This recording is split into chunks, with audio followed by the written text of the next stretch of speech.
Hello बच्चों, Wasim sir यानी मैं। आज हम लोग बात करेंगे बायोलॉजिकल क्लासिफिकेशन की। एनसीईआरटी की रीडिंग लगाएंगे और ये पढ़ा भी रहे हैं क्लास में, तो समझिए इसको, साथ साथ एनसीईआरटी को भी करते चलेंगे। देखिए इसमें जो इम्पोर्टेंट पॉइंट्स है उसको मार्क करेंगे और समझेंगे कि क्या है ये। अगर हम बात करेंगे फर्स्ट पैराग्राफ की एनसीईआरटी में, तो कह रहा है कि since the dawn of civilisation there have been many attempt to classify living organism.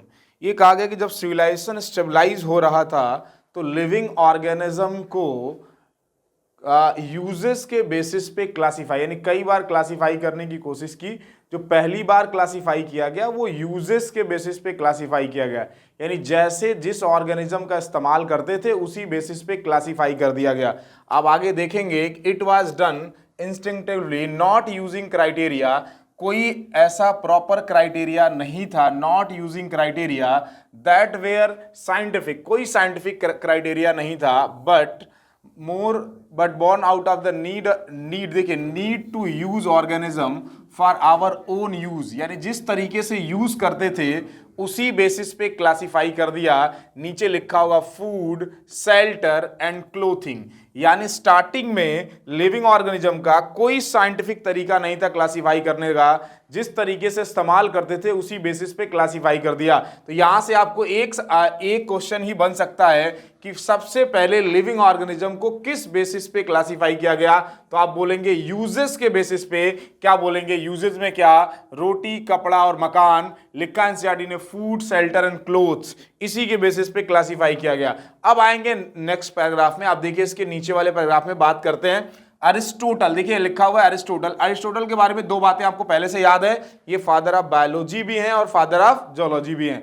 इन्होंने पहली बार क्या किया, देखिए साइंटिफिक बेसिस ऑफ क्लासिफिकेशन दिया। तो यही बात लिखी है, Aristotle was the earliest to attempt a more scientific basis of classification. तो आपसे सवाल पूछा जाए कि पहली बार, फर्स्ट टाइम लिविंग ऑर्गेनिज्म को साइंटिफिक बेसिस पे किसने क्लासिफाई किया, तो आप क्या बोलेंगे? अरिस्टोटल। तो आप याद रखिएगा कि earliest to attempt a more scientific basis of classification, यानी फर्स्ट टाइम साइंटिफिक बेसिस, नाम क्या जाएगा? अरिस्टोटल।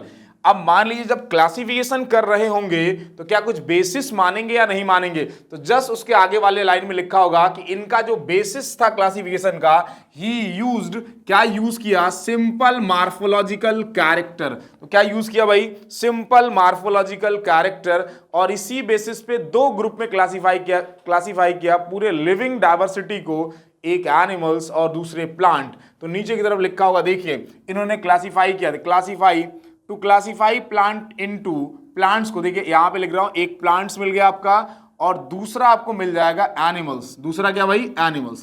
प्लांट्स को फर्दर तीन पार्ट में डिवाइड किया। वो जो ग्रासेज है उनको हर्ब्स बोला गया, जो झाड़ियां उनको श्रब्स बोला गया, जिसमें ट्रंक होता है, इसमें लकड़ियां होती है, उनको ट्रीज बोला गया। तो आपसे कोई पूछे कि प्लांट्स को फर्दर कितने ग्रुप में क्लासिफाई किया? तीन। क्या भाई? Herbs, shrubs and trees. और एनिमल्स को दो ग्रुप में क्लासिफाई किया। दो ग्रुप में क्या है? एक आरबीसी प्रेजेंट वाले और दूसरे आरबीसी एब्सेंट वाले। वही लिखा होगा, देखिए आप, he also divided animals into two groups, those which had a red blood. आप याद रखिए, जिसमें रेड ब्लड है यानी जिसमें आरबीसी होगा उसका ब्लड रेड है। दोज दैट डिड नॉट, ये जिसमें आरबीसी नहीं है वो व्हाइट ब्लडेड एनिमल्स होंगे। तो याद रखिए यही है सेकंड पैराग्राफ। आपको क्या करना है? पहली बार सवाल यहां से क्या बन सकता है? सवाल यही बनेगा कि फर्स्ट टाइम साइंटिफिक बेसिस पे किसने क्लासिफाई किया? बोलेंगे अरिस्टोटल ने। क्या बेसिस माना? Simple morphological character. कितना ग्रुप में डिवाइड किया? दो ग्रुप, प्लांट्स और एनिमल्स। प्लांट्स के कितने ग्रुप हैं भाई? तीन group, herbs, shrubs and trees. और एनिमल्स के कितने ग्रुप है? दो ग्रुप है, एक आरबीसी प्रेजेंट और दूसरा आरबीसी एब्सेंट। चलिए अब बात करते हैं, नेक्स्ट पैराग्राफ की बात कर लेते हैं। इसके बाद याद रखिएगा कि एक और साइंटिस्ट आए जिनका नाम है कैरोलस लीनियस। पहले चैप्टर में भी कई बात कर चुके हैं हम लोग कैरोलस लीनियस के बारे में। मैंने बताया होगा फादर ऑफ टैक्सोनॉमी भी कैरोलस लीनियस है। सिस्टमा नेचुरी बुक भी कैरोलस लीनियस ने ही लिखी है। और इसके अलावा मैंने बताया था बायनोमियल नोमेनक्लेचर सिस्टम भी कैरोलस लीनियस ने दिया है। स्टैटिक स्पीसीज कॉन्सेप्ट भी कैरोलस लीनियस ने दिया है। और यहाँ भी नाम आ गया कैरोलस लीनियस का। बात कर लेते हैं, देखिए कैरोलस लीनियस ने टू किंगडम क्लासिफिकेशन दिया। तो पहली बात कि जो लीनियस थे इन्होंने क्या दिया? Two kingdom classification. इसी को बोलते हैं टू सिस्टम ऑफ क्लासिफिकेशन।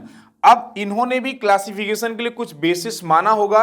इन्होंने बेसिस क्या माना? सिंपल, इन्होंने बेसिस माना सेल वॉल प्रेजेंट या एब्सेंट। तो आप देखेंगे आगे लिखा होगा कि two kingdom class system of classification with, पहला किंगडम का नाम है एनिमिलिया, दूसरे किंगडम का नाम है पहले किंगडम का नाम है प्लांटिया, दूसरे किंगडम का नाम है एनिमिलिया।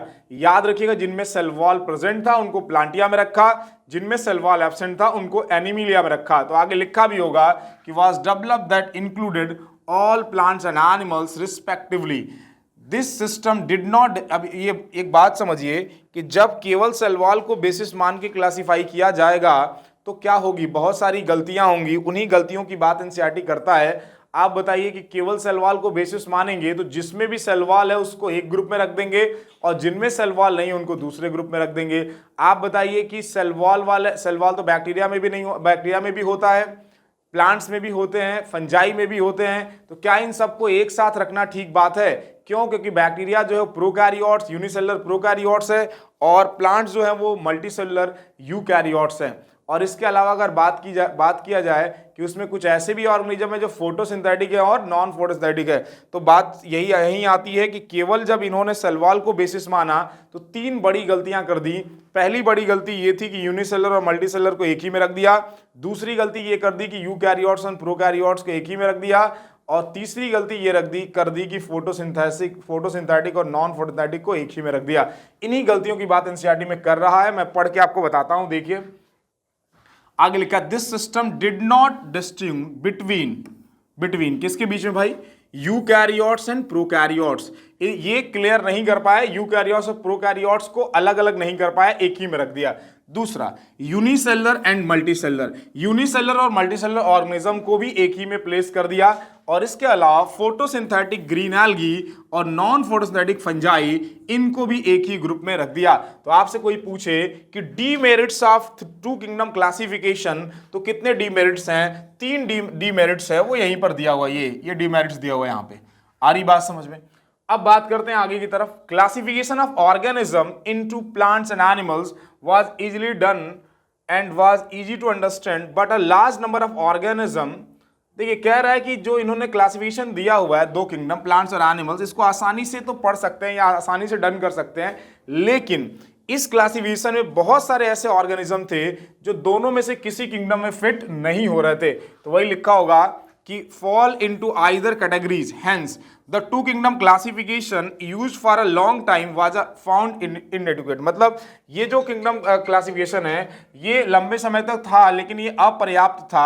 इस क्यों अपर्याप्त था? क्योंकि यहां पर सिर्फ क्या है, किसको बेसिस माना गया? ग्रॉस मार्फोलॉजिकल को केवल बेसिस माना गया और इसके अलावा बहुत सारे कैरेक्टर को छोड़ दिया गया। जैसे किसको भाई? सेल वॉल स्ट्रक्चर को नहीं बेसिस माना गया, दूसरा मोड ऑफ न्यूट्रिशन को बेसिस नहीं माना गया, हैबिटेट को बेसिस नहीं माना गया, मेथड ऑफ रिप्रोडक्शन को बेसिस नहीं माना गया और इवोल्यूशनरी रिलेशनशिप को भी बेसिस नहीं माना गया।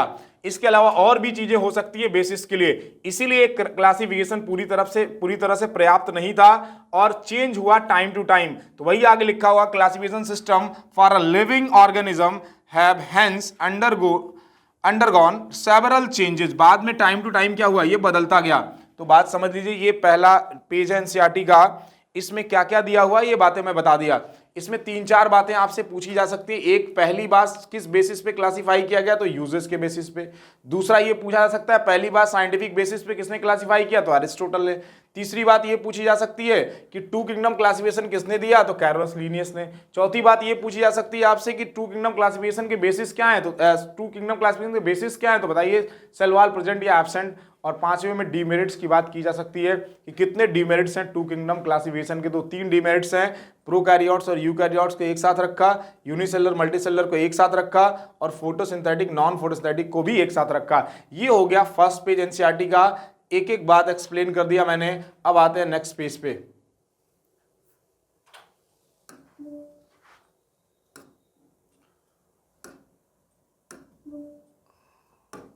देखिए नेक्स्ट पेज में आप देखेंगे कि plant and animals kingdom have been constant under all different system. The understanding of the word the group organism be included under these kingdoms have been changing. The number and the nature of other kingdoms have also been understood.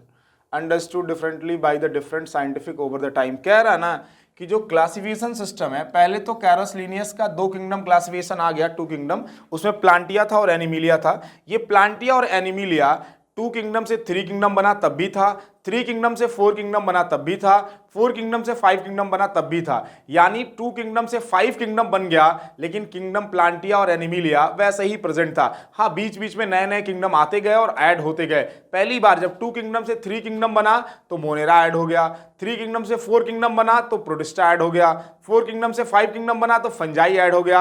यानी कह रहा है कि ये classification system time to time change होता गया, ताकि उसको बेटर तरीके से समझा जा सके लिविंग डाइवर्सिटी को। और किंगडम प्लांटिया और एनिमिलिया उसी तरह से कांस्टेंट रहा, टाइम टू टाइम नए किंगडम ऐड होते गए। चलिए, अब एक टेबल दिया हुआ है, इस टेबल को समझने की कोशिश करेंगे हम लोग। देखिए इस टेबल में क्या दिया हुआ है, एक तरफ तो कैरेक्टर दिया हुआ है, बात करते हैं। एक तरफ क्या दिया है, कैरेक्टर दिया हुआ है। कैरेक्टर में cell type, cell wall, nuclear membrane, body organisation, mode of nutrition. और दूसरे तरफ 5 किंगडम दिया हुआ है। 5 किंगडम में पहला आपका मोनेरा है, मोनेरा, दूसरा प्रोटिस्टा, फिर फंजाई, फिर क्या है प्लांटिया, फिर क्या है एनिमिलिया। ये 5 किंगडम हो गए। और इधर कैरेक्टर्स दिया हुआ है, एक एक की बात करेंगे। पहला कैरेक्टर है, देखिए सेल टाइप। सेल टाइप तो आपको एक बात पता है भाई कि 2 तरह के सेल हो सकते हैं भाई, एक प्रोकैरियोटिक और दूसरे यूकैरियोटिक। प्रोकैरियोटिक सेल जिसमें प्रिमिटिव न्यूक्लियस होता है, और इस प्रिमिटिव न्यूक्लियस है तो लेस डेवलप न्यूक्लियस होगा। इस अर्थ पे जब इवोल्यूशन हो रहा था तो सबसे पहले प्रोकैरियोट्स आए, उसके बाद यूकैरियोट्स आए। अगर मैं एक बात करूं कि इस अर्थ पे इवोल्यूशन जब चल रहा होगा तो सबसे पहले कौन आया होगा, तो आप बोलेंगे प्रोकैरियोट्स। प्रोकैरियोट्स किंगडम का नाम क्या है, मोनेरा। उसके बाद उससे इवॉल्व हुए होंगे यूकैरियोट्स। यूकैरियोट्स किंगडम में चारों आते हैं। कौन है जो यूनिसेलर यूकैरियोट्स है, प्रोटिस्टा। यानी मोनेरा से क्या इवॉल्व हुआ होगा, मोनेरा से इवॉल्व हुआ प्रोटिस्टा। देखते हैं, थोड़ा इंक लेता हूं मैं। देखिए अगर बात करेंगे कि ये वाला टेबल आप याद कर सकते हैं, देखिए ये मोनेरा है, मोनेरा यूनिसेलुलर प्रोकैरियोट्स है। इससे इवॉल्व हो गए यूनिसेलुलर यूकैरियोट्स जब लाइफ इवॉल्व हो रहा था। तो फिर यूनिसेलुलर यूकैरियोट्स से इवॉल्व हो गए मल्टीसेलुलर यूकैरियोट्स। याद रखिएगा यूनिसेलुलर प्रोकैरियोट्स किंगडम का नाम मैं एक वर्ड लिखूंगा, मोनेरा। यूनिसेलुलर यूकैरियोट्स में आ जाएंगे unicellular prokaryotes Monera, unicellular eukaryotes protista. इस प्रोटिस्टा में 3 तरह के ऑर्गेनिज्म हो सकते हैं, याद रखिएगा। एक जो है plant like protista, animal like protista और फंजाई लाइक प्रोटिस्टा। याद रखिए जो एनिमल लाइक थे उनसे एनिमल किंगडम इवॉल्व हुआ, जो प्लांट लाइक प्रोटिस्टा थे उनसे प्लांट किंगडम इवॉल्व हुआ होगा, और जो फंजाई लाइक प्रोटिस्टा थे उनसे क्या इवॉल्व हुआ होगा, फंजाई किंगडम। अब देखिए इवोल्यूशन एकदम साफ नजर आ रहा है। यानी मोनेरा किंगडम इस पृथ्वी पर सबसे पहले आए, मोनेरा वाले, क्योंकि ये यूनिसेलुलर प्रोकैरियोट्स थे। तो अब सेल टाइप बता सकते हैं आप कि मोनेरा प्रोकैरियोट्स है, बाकी चारों यूकैरियोट्स है। तो लिखते हैं इस बात को, देखिए इस बात को समझ लेते हैं। मोनेरा जो है, मोनेरा ये देखिए मोनेरा प्रोकैरियोट्स, बाकी चारों यूकैरियोट्स, बाकी चारों यूकैरियोट्स। तो इस पूरे में आपको सिर्फ एक पॉइंट याद करना है, मोनेरा प्रोकैरियोट्स, इसका उल्टा चारों यूकैरियोट्स। अगर हम सेल वॉल की बात कर लें, किसकी बात कर लें, सेल वॉल की, तो अब एक बात याद रखिए ना, डायरेक्टली याद रखिए एनिमिलिया में सेल वॉल कंप्लीटली एब्सेंट है। अगर हम लोग एनिमल है यार, सरफेस अपने स्किन को टच करेंगे तो यहां पर कोई रफ स्ट्रक्चर, बहुत हार्ड स्ट्रक्चर नहीं है, कोई नॉन लिविंग स्ट्रक्चर नहीं है इसके ऊपर। इसका मतलब यह है कि हमारे बॉडी में सेल वॉल नहीं है। अब कौन सा किंगडम है जिसमें सेल वॉल नहीं है, तो आप बोलेंगे एनिमिलिया। यानी किंगडम एनिमिलिया में सेल वॉल कंप्लीटली एब्सेंट है, पहली बात याद करेंगे। बाकी चारों में सेल वॉल प्रेजेंट होगा। एक केस याद करना है आपको, क्या, प्रोटिस्टा वाला, सेल वॉल प्रेजेंट या मे बी एब्सेंट, लिखा होगा प्रेजेंट इन सम। क्या लिखा है, प्रेजेंट इन सम। देखिए मैं यहां से एक्सप्लेन करता हूं, जो एनिमल लाइक प्रोटिस्टा होगा वहां सेल वॉल एब्सेंट होगा, जो प्लांट लाइक और फंजाई लाइक होंगे उनमें सेल वॉल प्रेजेंट होगा। तो वही लिखा है प्रेजेंट इन सम, यानी प्रेजेंट कुछ में प्रेजेंट होगा और कुछ में एब्सेंट होगा, बाकी तीनों में सेल वॉल प्रेजेंट होगा। तो आप ऐसे याद करिए, एक को याद करिए, दूसरे के बारे में सोच लीजिए। जैसे मैंने बोला सेल वॉल की बात करेंगे तो आप बोलेंगे एनिमिलिया में एब्सेंट, प्रोटिस्टा में प्रेजेंट या मे बी एब्सेंट, बाकी तीनों में प्रेजेंट। अब कुछ कंपोजिशन की बात कर रहे हैं तो 3 याद करना है। सब लोग जानते हैं यार कि बैक्टीरिया की सेल वॉल पॉलीसैकेराइड और अमाइनो एसिड की बनी हुई है, पॉलीसैकेराइड और अमाइनो एसिड की बनी हुई है। और फंजाई की सेल वॉल जब हम बात करते हैं तो काइटिन की बनी होती है, किसकी बनी है, काइटिन की। और प्लांटी की सेल वॉल सेलुलोज की बनी हुई है। किसकी बनी हुई है? सेलुलोज की। अब बात कर लेंगे हम लोग न्यूक्लियर मेम्ब्रेन की। देखिए याद करिए, जिसका जो प्रोकैरियोटिक सेल है, ऐसा सेल जो प्रोकैरियोटिक सेल है, तो याद रखिए कि जो भी प्रोकैरियोटिक सेल है, तो नाम में ही मतलब है प्रो और प्लस कैरियोटिक। कैरियोटिक टर्म जो है ना, ये कैरियन से लिया गया है। कैरियोटिक टर्म कैरियन से लिया गया है, और कैरियन लैटिन वर्ड है, इसका इंग्लिश मतलब न्यूक्लियस की बात कर सकते हैं आप। इसका मतलब होता है न्यूक्लियस। और प्रिमिटिव, प्रो मतलब होता है प्रिमिटिव, यानी ऐसा सेल जिसमें प्रिमिटिव न्यूक्लियस है। प्रिमिटिव न्यूक्लियस के लिए आप क्या याद कर सकते हैं? जिसमें न्यूक्लियर मेम्ब्रेन एब्सेंट है, जिसमें न्यूक्लियर मेम्ब्रेन एब्सेंट है। आप इतना याद कर सकते हैं यहां पर कि प्रोकैरियोटिक सेल प्रिमिटिव सेल होता है और उसका न्यूक्लियस भी प्रिमिटिव है, और प्रिमिटिव न्यूक्लियस में बाहर की कवरिंग नहीं होती है, यानी न्यूक्लियर मेम्ब्रेन एब्सेंट होता है। तो आप बताइए, इस पांचों किंगडम में से एक किंगडम प्रोकैरियोट्स है, बाकी तीनों किंगडम, चारों किंगडम यूकैरियोट्स है। इसका मतलब मोनेरा में न्यूक्लियर मेम्ब्रेन एब्सेंट होगा और बाकी चारों में न्यूक्लियर मेम्ब्रेन क्या होगा? प्रेजेंट होगा। लेते हैं हाइलाइटर, देखिए इसमें क्या होगा, यहां क्या होगा भाई? यहां होगा एब्सेंट, बाकी चारों में प्रेजेंट, क्योंकि बाकी चारों यूकैरियोट्स हैं, बाकी चारों यूकैरियोट्स हैं। अगर हम बॉडी ऑर्गेनाइजेशन की बात करें तो आप खुद बताइए यार, मोनेरा प्रोटिस्टा यूनिसेलुलर होते हैं, और जब यूनिसेलुलर होंगे तो ऑर्गेनाइजेशन कैसा होगा? सब लोग जानते हैं, जब बॉडी एक सेल की है तो ऑर्गेनाइजेशन सेलुलर लेवल होगा, यानी मोनेरा प्रोटिस्टा इन दोनों का ऑर्गेनाइजेशन सेलुलर लेवल होगा। अगर आप कहें कि मोनेरा से प्रोटिस्टा बना, प्रोटिस्टा से बाकी सारे ऑर्गेनिज्म बने, तो प्रोटिस्टा से जब फंजाई इवॉल्व हुआ होगा एक सेल से, तो जब एक सेल से फंजाई इवॉल्व हुआ होगा मल्टी सेलुलर बॉडी, तो पहले एक पास आए होंगे ग्रुप ऑफ सेल, तो पहले लूज एग्रीगेशन बना होगा कि पहले ही बहुत कॉम्प्लेक्स ऑर्गेनाइजेशन बना होगा, पहले लूज बना होगा, और इसीलिए आपके बुक में लिखता है कि ये मल्टी सेलुलर तो हैं लेकिन ऑर्गेनाइजेशन टिश्यू लेवल का है, तो लूज है कि कॉम्प्लेक्स है? तो आप बोलेंगे लूज टिश्यू लेवल। जब प्लांट्स इवॉल्व हुए तो उनमें कॉम्प्लेक्स टिश्यू लेवल कह सकते हैं, और कुछ हायर प्लांट्स में ऑर्गन लेवल का ऑर्गेनाइजेशन भी होता है। उसी तरह से एनिमिलिया में जो प्रिमिटिव एनिमल्स हैं उनमें टिश्यू लेवल, जो थोड़ा एडवांस है ऑर्गन लेवल, जो बहुत ज़्यादा एडवांस है एनिमिलिया, या आप कह सकते हैं कि जो हायर फाइलम्स हैं उनमें ऑर्गन सिस्टम लेवल का ऑर्गेनाइजेशन होता है। अगर हम मोड ऑफ न्यूट्रिशन की बात करें तो याद रखिएगा, मोड ऑफ न्यूट्रिशन में जब हम देखते हैं तो बैक्टीरिया में एक बात याद रखो कि ऐसा कोई भी सिर्फ एक तरह का न्यूट्रिशन छोड़ के मोनेरा किंगडम में यानी बैक्टीरिया में सारा न्यूट्रिशन होता है। बैक्टीरिया फोटोसिंथेटिक भी हो सकता है, बैक्टीरिया कीमोसिंथेटिक भी हो सकता है, बैक्टीरिया सैप्रोफिटिक भी हो सकता है, बैक्टीरिया सिम्बायोटिक भी हो सकता है, बैक्टीरिया पैरासिटिक भी हो सकता है। क्या नहीं हो सकता? Bacteria holozoic. तो वो आपके एनसीईआरटी में जब आगे पढ़ेंगे तो आप समझेंगे।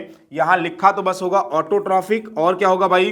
बैक्टीरिया ऑटोट्रॉफिक के साथ साथ देखिए लिखा होगा दोनों, ऑटोट्रॉफिक में दोनों हो सकते हैं, कीमोसिंथेटिक भी और फोटोसिंथेटिक भी हो सकते हैं।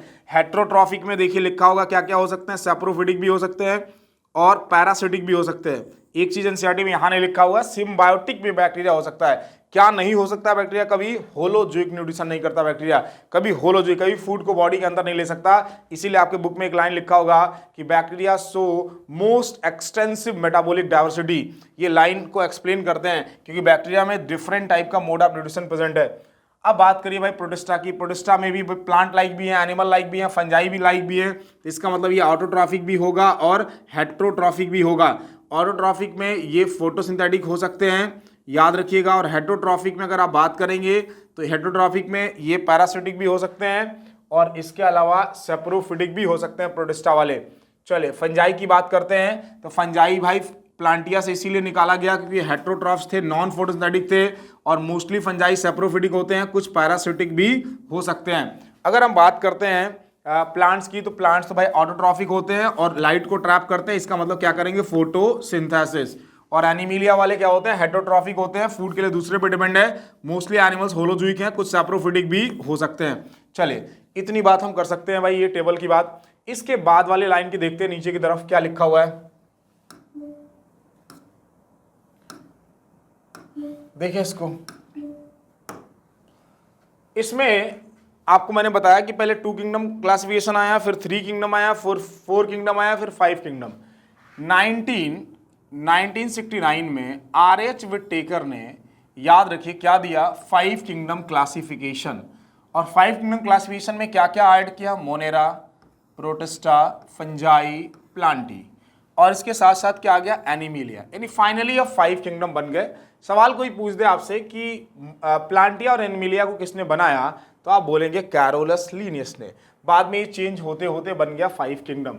आगे की बात लिखा हुआ है कि जब इन्होंने भी क्लासिफिकेशन दिया होगा तो कुछ बेसिस माना होगा, तभी तो क्लासिफिकेशन दिया होगा 5 किंगडम। तो 5 बेसिस नीचे दिए होंगे, उन बेसिस को मैं हाईलाइट करता हूं। देखिए यहाँ पे क्या बेसिस होगा आपका। पहला, फर्स्ट जो है वो सेल स्ट्रक्चर, पहला सेल स्ट्रक्चर। दूसरा क्या है, बॉडी ऑर्गेनाइजेशन। तीसरा क्या है, मोड ऑफ न्यूट्रिशन। फिर क्या है, रिप्रोडक्शन, कई बार पूछा गया ये बात। और फिर क्या है, फाइलोजेनेटिक रिलेशनशिप। एक्सप्लेन करते हैं। आरी बात, ये सारे बेसिस लिए तब जाके क्लासिफाई किया। आरी बात, फाइलोजेनेटिक रिलेशनशिप का मतलब होता है इवोल्यूशनरी रिलेशनशिप, यानी जो पहले इवॉल्व हुआ उसको पहले रखा गया, जो बाद में इवॉल्व हुआ उसको बाद में रखा गया, ताकि एंसेस्टर, कॉमन एंसेस्ट्री को आसानी से आइडेंटिफाई किया जा सके। चलिए अब बात करेंगे नीचे। इसके बाद जो लाइन दिया हुआ है, ये वाली लाइन तो अलग से दी हुई है, ये 6 किंगडम क्लासिफिकेशन के बारे में दी हुई है। ये वाली लाइन जो है इसकी बात अभी हम लोग कर लेंगे। इसके नीचे ये दिया हुआ है ना, ये 5 किंगडम के बारे में ही दिया हुआ है। इसमें मोस्टली बात 2 किंगडम की गई है, कैरोलस लीनियस की क्लासिफिकेशन की बात की गई है। यहां तक जो बात की गई है, इसमें बात की गई है 6 किंगडम की। 6 किंगडम की बात की गई है, 2 लाइन की गई है, बहुत ज्यादा नहीं की गई है। और यहां पे जो बात किया गया है, ये 2 किंगडम की बात की गई है यहां पे, और उसी के डीमेरिट्स वगैरह की बात की गई है, और कहां कहां क्या क्या ऐड हुआ, कैसे कैसे हुआ, ये बात किया गया। 2 किंगडम की ज्यादातर बातें की गई है। मैं आपको बताता हूं 6 किंगडम वाले में क्या है। देखिए 6 किंगडम क्लासिफिकेशन में 5 किंगडम तो पहले से है, Monera, Protista, fungi, Plantae, Animalia. Monera में जब पढ़ेंगे हम लोग तो 2 तरह के बैक्टीरिया होते हैं, आर्की बैक्टीरिया और यू बैक्टीरिया। आर्की बैक्टीरिया और यू बैक्टीरिया, इन दोनों का कैरेक्टर जो है ना, ये बहुत मैच नहीं करता है। इसीलिए एक साइंटिस्ट हुए, नाम तो नहीं दिया आपके एनसीईआरटी में, कार्ल हुज। इन्होंने कहा कि मोनेरा और प्रोटिस्टा, मोनेरा कह रहे हैं, आर्की बैक्टीरिया और यू बैक्टीरिया को एक साथ रखना ठीक बात नहीं है। इन्होंने मोनेरा किंगडम को ही स्प्लिट कर दिया और आर्की बैक्टीरिया के लिए एक अलग डोमेन बना दिया और यू बैक्टीरिया के लिए अलग डोमेन बना दिया, और बाकी के जो चारों किंगडम बच गए उनके लिए एक अलग डोमेन बना दिया और दिया 3 डोमेन सिस्टम ऑफ क्लासिफिकेशन। इस 3 डोमेन के अंदर अब 5 किंगडम के बजाय 6 किंगडम आने लगे, इसीलिए इनको कहा गया 6 किंगडम ऑफ क्लासिफिकेशन। क्या मामला बना, इन्होंने जो आर्की बैक्टीरिया को जिस डोमेन में रखा उसका नाम आर्किया रखा, और जिसमें यू बैक्टीरिया को रखा उसका नाम बैक्टीरिया रखा, और बाकी चारों किंगडम को जिस डोमेन में रखा उसको यू कैरिया डोमेन बोला गया। तो वही आपको लिखा हुआ यहाँ पर, देखिए मैं पढ़ता हूँ। या क्या दिया इन्होंने, यहाँ इन्होंने दिया क्या, 3 डोमेन सिस्टम ऑफ क्लासिफिकेशन। इन्होंने दिया 3 डोमेन सिस्टम ऑफ क्लासिफिकेशन। आ रही बात समझ?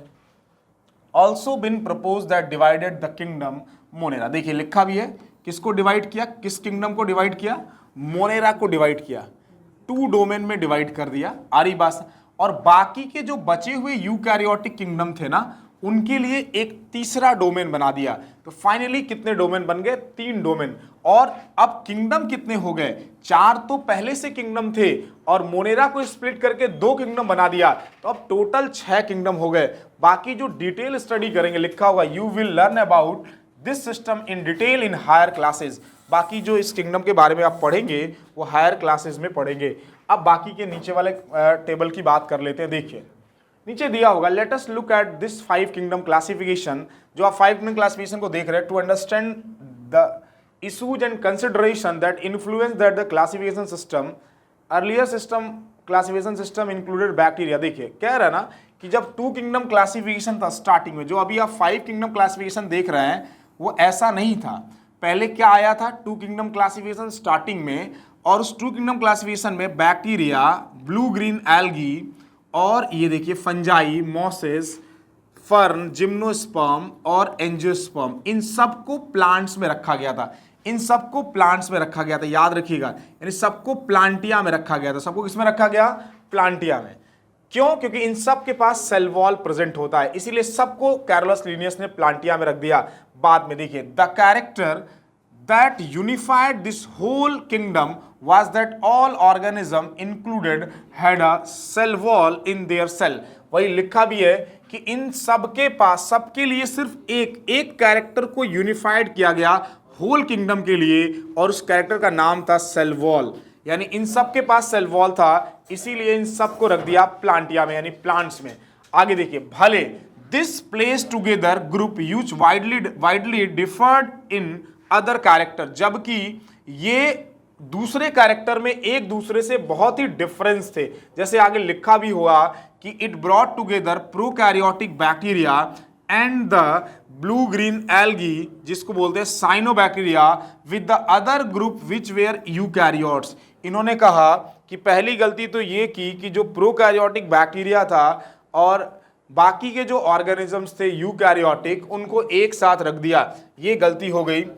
आगे देखिए, it also group together the unicellular fungi, unicellular organism and the multicellular, आगे देखिए मल्टीसेलुलर ऑर्गेनिज्म, यानी इन्होंने मल्टीसेलुलर और यूनिसेलुलर को भी एक साथ रख दिया, तो ये एक बड़ी गलती कर दी। एग्जाम्पल भी देख के आपको समझा रहा है कि एग्जाम्पल देखिए, फॉर एग्जाम्पल्स क्लेमाइडोमोनास और स्पाइरोगायरा एक साथ रखे गए, जबकि क्लेमाइडोमोनास यूनिसेलुलर ग्रीन एल्गी है और स्पाइरोगायरा मल्टीसेलुलर ग्रीन एल्गी है।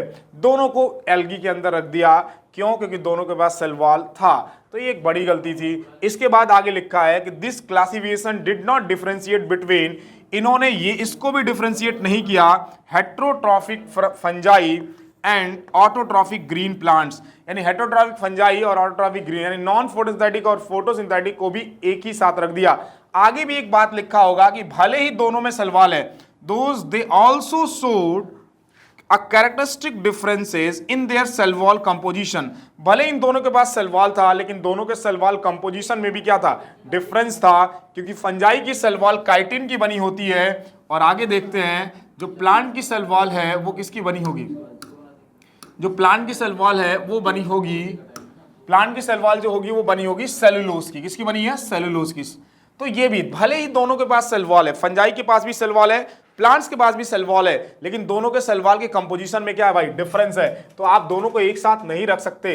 इसके बाद देखिए, when a such characteristic were the considered the fungi were place in the separate phylum, जब ये बात पता चली तो फंजाई को प्लांटिया में से निकाल के एक सेपरेट किंगडम बनाया गया और उसका नाम ही रखा गया किंगडम फंजाई। चलिए बाकी आगे की बात कर रहा है कि ऑल प्रोकैरियोटिक ऑर्गेनिज्म, जितने भी प्रोकैरियोटिक ऑर्गेनिज्म थे, उन सारे प्रोकैरियोटिक ऑर्गेनिज्म को क्या कर दिया गया? 5 किंगडम में अब ग्रुप कर दिया गया, एक किंगडम में रख दिया गया, जिस किंगडम का नाम रखा गया मोनेरा।